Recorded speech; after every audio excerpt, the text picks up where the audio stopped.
Archaeologists in Egypt unearthed a tomb with 50 millennia-old mummies hidden deep inside.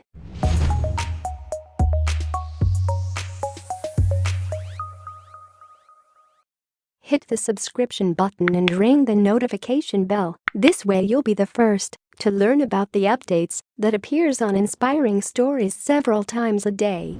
It's early 2019 and Egyptian archaeologists are digging 30 feet underground at the Tuna El-Gebel necropolis in Minya, 245 kilometers from Cairo.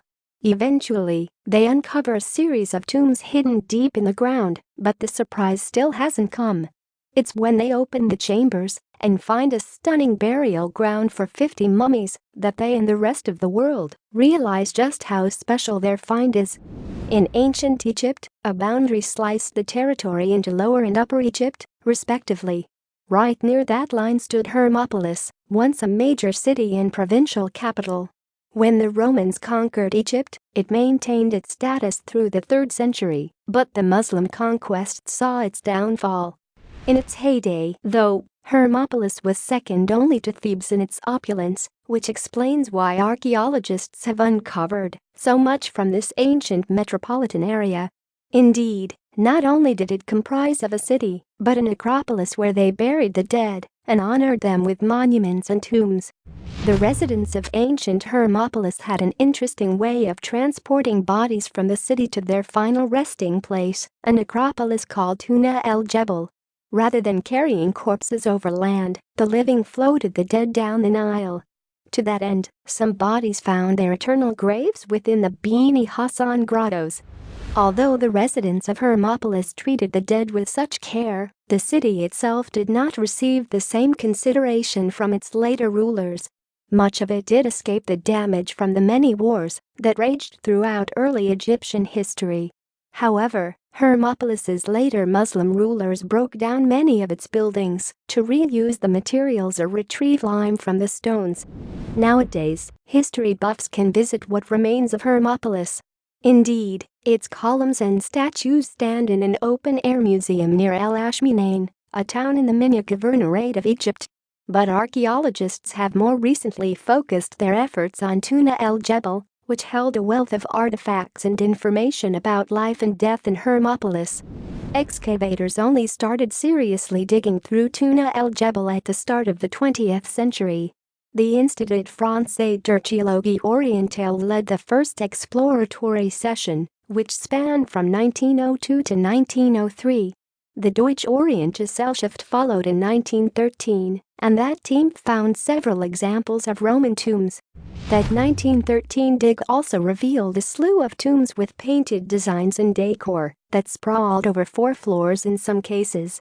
Then 6 years later came an even more important find.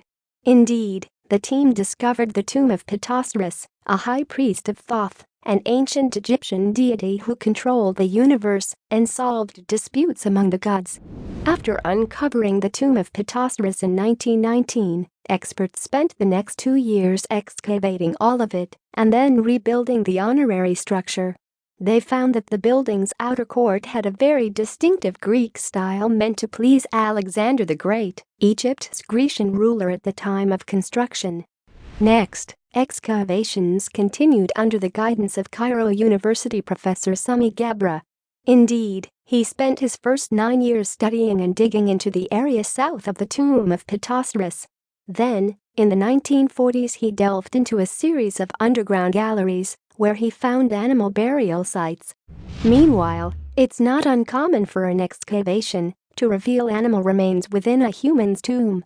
In some cases, experts deduce that the animals sometimes actually got into the structure and failed to escape. But many other ancient tombs contained animal remains that had been cut or painted, showing that the creatures had been offered up as part of a ritual or sacrifice. After that, excavators at Tuna El-Gebel shifted focus once again. This time, Alexander Badawi oversaw the uncovering of the Temple of Thoth. They found the structure contained of Sakya, a wheel that worked to lift water after set in motion by a powerful animal, such as an ox or a donkey. After Badawi, came excavators from Munich University and Trier University, who stuck to the north and south sides of the necropolis, respectively. However, neither group has published the results of their research to this day. Meanwhile, the exploration took place in the 1970s and included trips underground to study the galleries in the tomb of Ptahhotep. To that end, an interesting yet uncredited find among the ruins was the tomb and chapel of Isidora. The young woman buried there had lived in Hermopolis during Roman Emperor Antoninus Pius's rule of Egypt, sometime between the years 138 and 161 AD. And in that span, legend has it that she found herself in a forbidden romance. Isidora and a soldier from Antinopolis fell for one another and decided that they wanted to marry. They had one huge problem, though her father would not give them his blessing. So, the young couple chose to elope against his wishes, and they started their journey to the altar by crossing the Nile.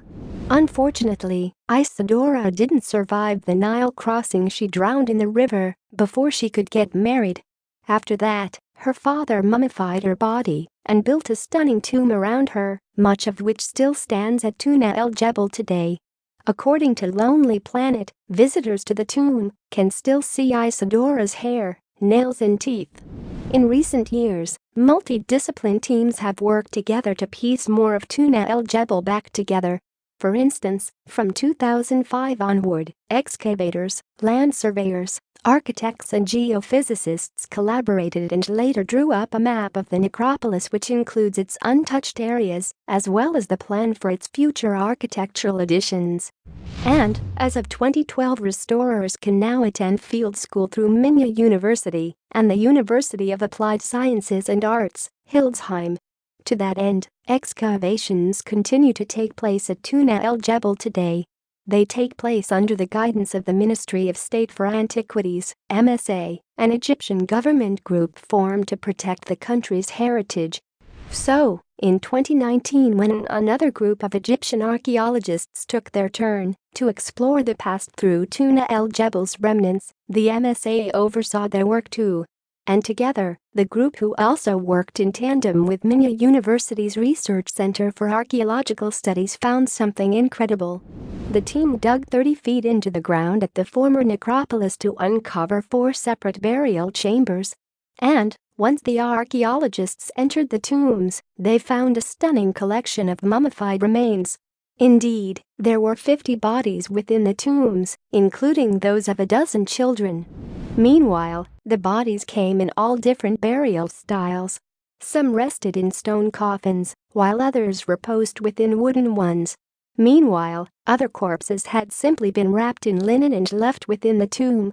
Nevertheless, experts said their careful mummifications and burials could only mean one thing: these were 50 important people. Mustafa Waziri, Secretary General for the Supreme Council of Antiquities, said that the mummified people probably held high-ranking positions in Egypt's Ptolemaic period. During this era, which stretched from 305 to 30 BC, a Macedonian Greek family of the same name reigned over Egypt until Rome conquered the country. Still, Waziri said that the people buried within the Tuna El-Gebel tomb could not be identified. "We have not found names written in hieroglyphics," he told the Mirror. All he and the other experts could do was speculate that they had important figures in the Ptolemaic dynasty, ancient Egypt's last ever. International ambassadors attended a ceremony in Tuna El-Gebel to commemorate the major archaeological find, the first one made in 2019. At that time, Egyptian officials put 40 of their 50 mummies out for the crowd to see. Indeed, some speculated that the authorities did so as a reminder of the country's many archaeological treasures. It comes in the wake of a decline in tourism following the country's uprising and political turmoil from 2011 onwards. So Egypt continues to promote its findings in an attempt to remind people why they should visit. Another recent discovery could also help too. That's because it has to do with one of the most well-known rulers of ancient Egypt, Tutankhamun, more commonly referred to as King Tut.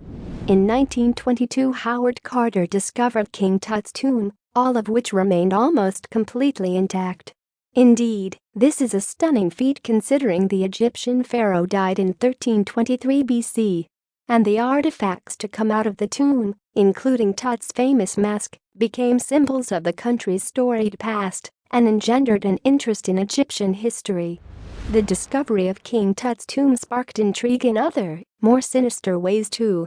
That's because newspapers at the time plugged what became known as the Curse of the Pharaohs. This is said to have sentenced those who intruded upon King Tut's tomb to an untimely death. Indeed, one person who helped uncover the burial site did famously meet his fate shortly thereafter.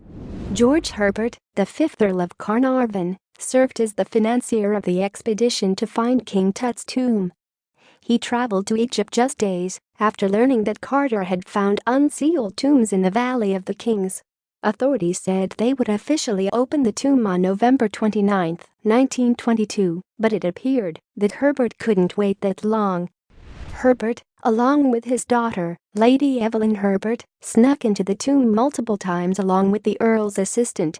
5 months after that, on April 5, 1923, the excavation's financier died, and many credited his untimely death to the tomb's curse of the pharaohs. Some didn't believe in the curse, but instead that toxic fungi had taken root within King Tut's tomb and that it had actually killed Herbert.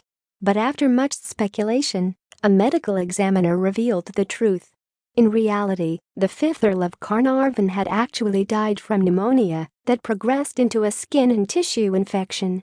And, as it turned out, Herbert had so regularly suffered from lung infections that he could have succumbed to something as relatively benign as bronchitis. Eventually, a study looked into the rest of the King Tut excavation crew. Did any of them suffer untimely deaths after entering the tomb? Well, at the time of the survey, 8 of the 58 people involved on that fateful day had died within 12 years of the tomb's opening. In fact, Lady Evelyn Herbert proved to be one of the longest living, even though she had snuck into the tomb with her father. But even with that mystery solved, plenty of questions still remained about King Tut's tomb. Some believed it had secret chambers and compartments, while others focused on the brown specks that had spread across the tomb's walls. Indeed, many thought that the tomb really did have deadly fungi growing within it. In 2018, researchers from the Turin Polytechnic University in Italy dispelled the rumors about King Tut's secret chambers. Indeed, their research found no evidence that such secret compartments existed, they said. And the year after that, the tomb's conservators shared their findings about the fungi growing on the walls. Like the Italian researchers, conservators of the tomb revealed that the fungy-looking growths throughout the burial place were actually microbes. And although they had turned brown and had looked menacing to some, the experts revealed that the organisms had died long ago. In fact, the pigmented microbes hadn't moved or spread to new locations within the tomb since Carter first opened its door. And, the conservators revealed, they'd have to stay put for the foreseeable future. Indeed, removing the splotches would damage the priceless artwork within King Tut's final resting place. And the conservation team have little desire to destroy the tomb, especially considering they completed a 10-year restoration job in 2019. Their careful work helped restore King Tut's tomb to how it looked when his country first laid him to rest there 3,000 years ago.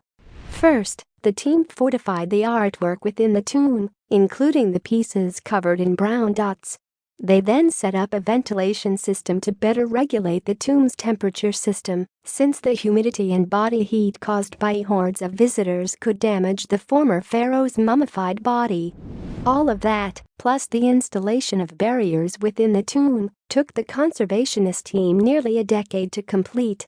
And, with a tedious and time-consuming project under their belts, the Egyptian government made an exciting announcement. To draw in tourists, King Tut's tomb had reopened and welcomed visitors. In the case of both King Tut's tomb and the Tuna El-Gebel excavation, these projects had the potential to do just what the country hoped they would. With newly uncovered archaeological sites and the reopening of the famous Boy King's tomb, more tourists would perhaps head to Egypt to see it all in real life. But more importantly, Egyptologist Zahi Hawass reiterated the value of such efforts for generations down the line who will want to learn more about King Tut, Tuna El-Gebel and more. She told the Mirror, "Conservation and preservation is important for the future and for this heritage and this great civilization to live forever." We hope you enjoyed the video. Please let us know which one of these stories you found the most interesting. And if you like the video, click on the subscription button and turn on notification so you will be the first to know when we put out a new video. We thank you for watching and we hope to see you next time.